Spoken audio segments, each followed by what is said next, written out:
ओम श्री सद्गुरुवे नमः। ओम नमो भगवते वासुदेवाय।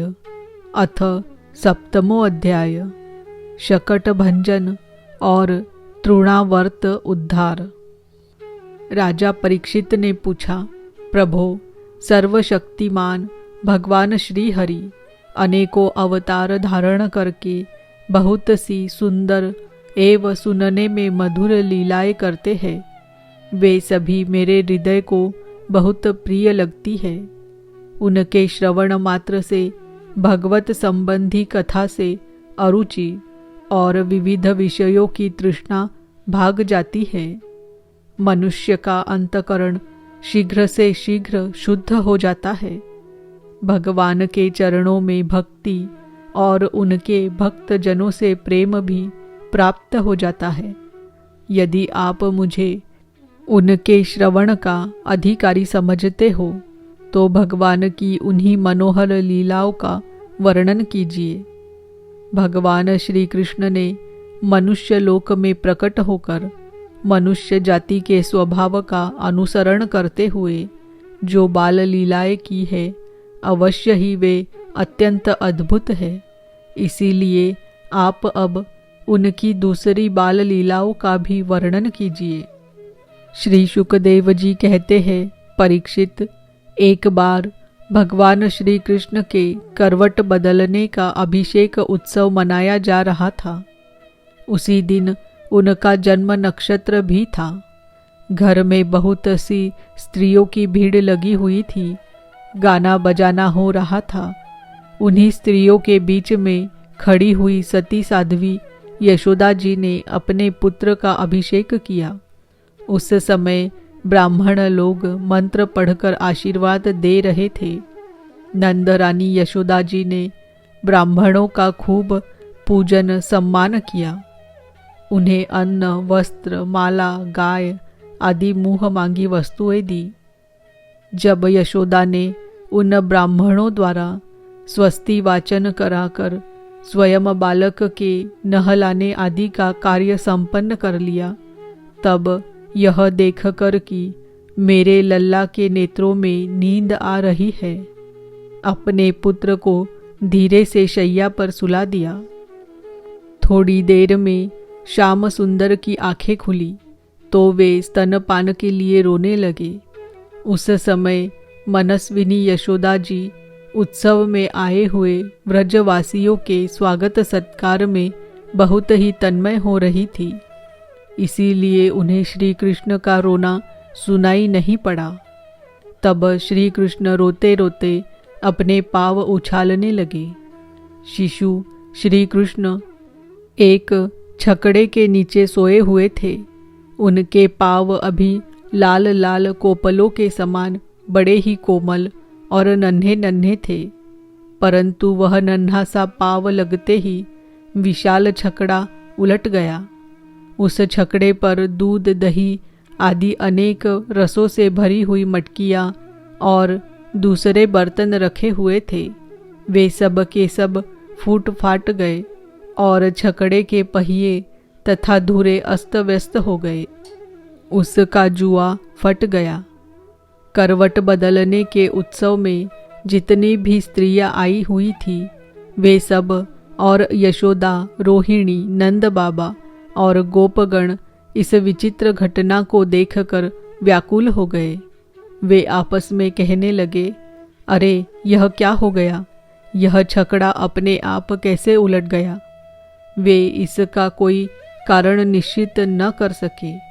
वहाँ खेलते हुए बालकों ने गोपों और गोपियों से कहा कि इस कृष्ण ने ही तो रोते रोते अपने पाँव की ठोकर से इसे उलट दिया है, इसमें कोई संदेह नहीं। परंतु गोपों ने उसे बालकों की बात मानकर उस पर विश्वास नहीं किया। ठीक ही है, वे गोप उस बालक के अनंत बल को नहीं जानते थे। यशोदा जी ने समझा यह किसी ग्रह आदि का उत्पात है। उन्होंने अपने रोते हुए लाडले लाल को गोद में लेकर ब्राह्मणों से वेद मंत्रों के द्वारा शांति पाठ कराया और फिर वे उसे स्तन पिलाने लगी। बलवान गोपों ने छकड़े को फिर सीधा कर दिया। उस पर पहले की तरह सारी सामग्री रख दी गई। ब्राह्मणों ने हवन किया और दही, अक्षत, कुश तथा जल के द्वारा भगवान और उस छकड़े की पूजा की, जो किसी के गुणों में दोष नहीं निकालते, झूठ नहीं बोलते, दंभ, ईर्ष्या और हिंसा नहीं करते तथा अभिमान से रहित है। उन सत्यशील ब्राह्मणों का आशीर्वाद कभी विफल नहीं होता।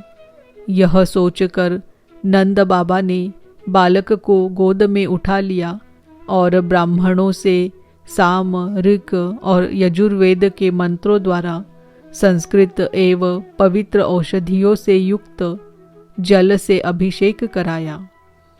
उन्होंने बड़ी एकाग्रता से स्वस्त्ययन पाठ और हवन कराकर ब्राह्मणों को अति उत्तम अन्न का भोजन कराया। इसके बाद नंद बाबा ने अपने पुत्र की उन्नति और अभिवृद्धि की कामना से ब्राह्मणों को सर्वगुण संपन्न बहुत सी गौएं दी। वे गौएं वस्त्र, पुष्पमाला और सोने के हारों से सजी हुई थी। ब्राह्मणों ने उन्हें आशीर्वाद दिया। यह बात स्पष्ट है कि जो वेदवेत्ता और सदाचारी ब्राह्मण होते हैं, उनका आशीर्वाद कभी निष्फल नहीं होता। एक दिन की बात है, सती यशोदा जी अपने प्यारे लल्ला को गोद में लेकर दुलार रही थी। सहमा श्री कृष्ण चट्टान के समान भारी बन गए। वे उनका भार न सह सकी। उन्होंने भार से पीड़ित होकर श्री कृष्ण को पृथ्वी पर बैठा दिया। इस नई घटना से वे अत्यंत चकित हो रही थी। इसके बाद उन्होंने भगवान पुरुषोत्तम का स्मरण किया और घर के काम में लग गई। तृणावर्त नाम का एक दैत्य था। वह कंस का निजी सेवक था। कंस की प्रेरणा से ही बवंडर के रूप में वह गोकुल में आया और बैठे हुए बालक श्री कृष्ण को उड़ाकर आकाश में ले गया। उसने व्रज रज से सारे गोकुल को ढक दिया और लोगों की देखने की शक्ति हर ली। उसके अत्यंत भयंकर शब्द से 10 दिशाएं कांप उठी। सारा व्रज 2 घड़ी तक रज और तम से ढका रहा। यशोदा जी ने अपने पुत्र को जहाँ बैठा दिया था, वहाँ जाकर देखा तो श्री कृष्ण वहाँ नहीं थे। उस समय तृणावर्त ने बवंडर रूप से इतनी बालू उड़ा रखी थी कि सभी लोग अत्यंत उद्विग्न और बेसुध हो गए थे। उन्हें अपना पराया कुछ भी नहीं सूझ रहा था। उस जोर की आंधी और धूल की वर्षा में अपने पुत्र का पता न पाकर यशोदा को बड़ा शोक हुआ। वे अपने पुत्र की याद करके बहुत ही दीन हो गई और बछड़े के मर जाने पर गाय की जो दशा हो जाती है, वही दशा उनकी हो गई। वे पृथ्वी पर गिर पड़ी। बवंडर के शांत होने पर जब धूल की वर्षा का वेग कम हो गया, तब यशोदा जी के रोने का शब्द सुनकर दूसरी गोपियाँ वहाँ दौड़ आई। नंद नंदन श्याम सुंदर श्री कृष्ण को न देखकर उनके हृदय में भी बड़ा संताप हुआ। आंखों से आंसू की धारा बहने लगी। वे फूट फूट कर रोने लगी। इधर तृणावर्त बवंडर रूप से जब भगवान श्री कृष्ण को आकाश में उठा ले गया, तब उनके भारी बोझ को न संभाल सकने के कारण उसका वेग शांत हो गया। वह अधिक चल न सका। तृणावर्त अपने से भी भारी होने के कारण श्री कृष्ण को नीलगिरी की चट्टान समझने लगा। उन्होंने उसका गला ऐसा पकड़ा कि वह उस अद्भुत शिशु को अपने से अलग नहीं कर सका। भगवान ने इतने जोर से उसका गला पकड़ रखा था कि वह असुर निश्चेष्ट हो गया। उसकी आंखें बाहर निकल आई, बोलती बंद हो गई, प्राण पखेरु उड़ गए और बालक श्री कृष्ण के साथ वह व्रज में गिर पड़ा। वहाँ जो स्त्रियां इकट्ठी होकर रो रही थी, उन्होंने देखा कि वह विकराल दैत्य आकाश से एक चट्टान पर गिर पड़ा और उसका एक एक अंग चकनाचूर हो गया, ठीक वैसे ही जैसे भगवान शंकर के बाणों से आहत हो त्रिपुरासुर गिरकर चूर चूर हो गया था। भगवान श्री कृष्ण उसके वक्षस्थल पर लटक रहे थे।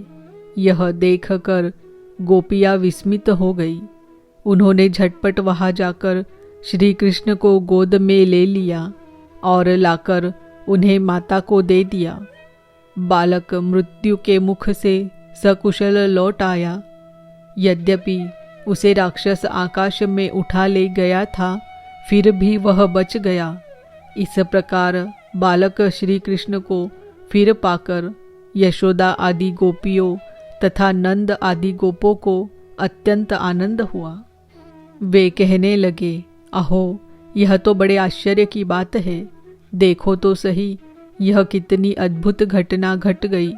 यह बालक राक्षस के द्वारा मृत्यु के मुख में डाल दिया गया था, परंतु फिर जीता जागता आ गया और उस हिंसक दुष्ट को उसके पाप ही खा गए। सच है, साधु पुरुष अपनी समता से ही संपूर्ण भयों से बच जाता है। हमने ऐसा कौन सा तप, भगवान की पूजा, प्याऊ पौसला, कुआ बावली, बाग बगीचे आदि पूर्त यज्ञ, दान अथवा जीवों की भलाई की थी, जिसके फल से हमारा यह बालक मरकर भी अपने स्वजनों को सुखी करने के लिए फिर लौट आया। अवश्य ही यह बड़े सौभाग्य की बात है। जब नंद बाबा ने देखा कि महावन में बहुत सी अद्भुत घटनाएं घटित हो रही है, तब आश्चर्यचकित होकर उन्होंने वसुदेव जी की बात का बार बार समर्थन किया। एक दिन की बात है, यशोदा जी अपने प्यारे शिशु को अपनी गोद में लेकर बड़े प्रेम से स्तनपान करा रही थी।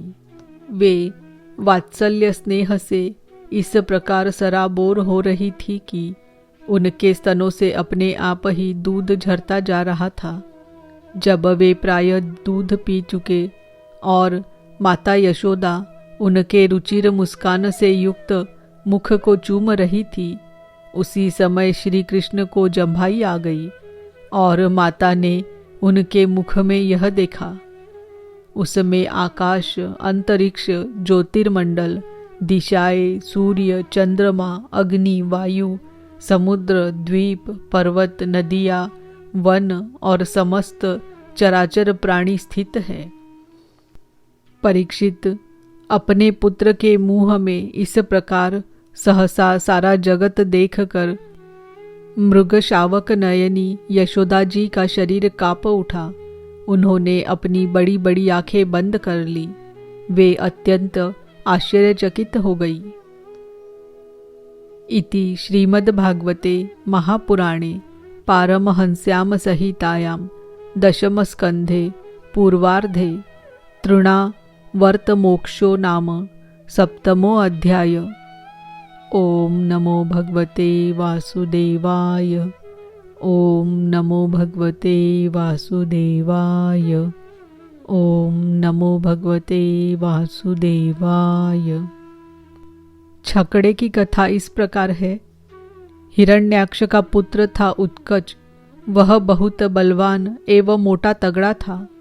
एक बार यात्रा करते समय उसने लोमश ऋषि के आश्रम में वृक्षों को कुचल डाला। लोमश ऋषि ने क्रोध करके शाप दे दिया, अरे दुष्ट, जा, तू देह रहित हो जा। उसी समय सांप के केचुल के समान उसका शरीर गिरने लगा। वह धड़ाम से लोमश ऋषि के चरणों पर गिर पड़ा और प्रार्थना की, कृपा सिंधो, मुझ पर कृपा कीजिए। मुझे आपके प्रभाव का ज्ञान नहीं था। मेरा शरीर लौटा दीजिए। लोमश जी प्रसन्न हो गए। महात्माओं का शाप भी वर हो जाता है उन्होंने कहा, वैवस्वत मनवंतर में श्री कृष्ण के चरण स्पर्श से तेरी मुक्ति हो जाएगी। वही असुर छकड़े में आकर बैठ गया था और भगवान श्री कृष्ण के चरण स्पर्श से मुक्त हो गया। तृणावर्त की कथा। पांडु देश में सहस्त्राक्ष नाम के एक राजा थे। वे नर्मदा तट पर अपनी रानियों के साथ विहार कर रहे थे। उधर से दुर्वासा ऋषि निकले, परंतु उन्होंने प्रणाम नहीं किया। ऋषि ने शाप दिया, तू राक्षस हो जा। जब वह उनके चरणों पर गिरकर गिड़गिड़ाया, तब दुर्वासा जी ने कह दिया, भगवान श्री कृष्ण के श्री विग्रह का स्पर्श होते ही तू मुक्त हो जाएगा। वही राजा तृणावर्त होकर आया था और श्री कृष्ण का संस्पर्श प्राप्त करके मुक्त हो गया। श्री कृष्ण के मुख में विश्व रूप का वर्णन इस प्रकार है। स्नेहमयी जननी और स्नेह के सदा भूखे भगवान, उन्हें दूध पीने से तृप्ति ही नहीं होती थी। माँ के मन में शंका हुई, कहीं अधिक पीने से अपच न हो जाए। प्रेम सर्वदा अनिष्ट की आशंका उत्पन्न करता है। श्री कृष्ण ने अपने मुख में विश्वरूप दिखाकर कहा, अरे मैया, तेरा दूध मैं अकेले ही नहीं पीता हूँ। मेरे मुख में बैठकर संपूर्ण विश्व ही इसका पान कर रहा है। तू घबरा मत।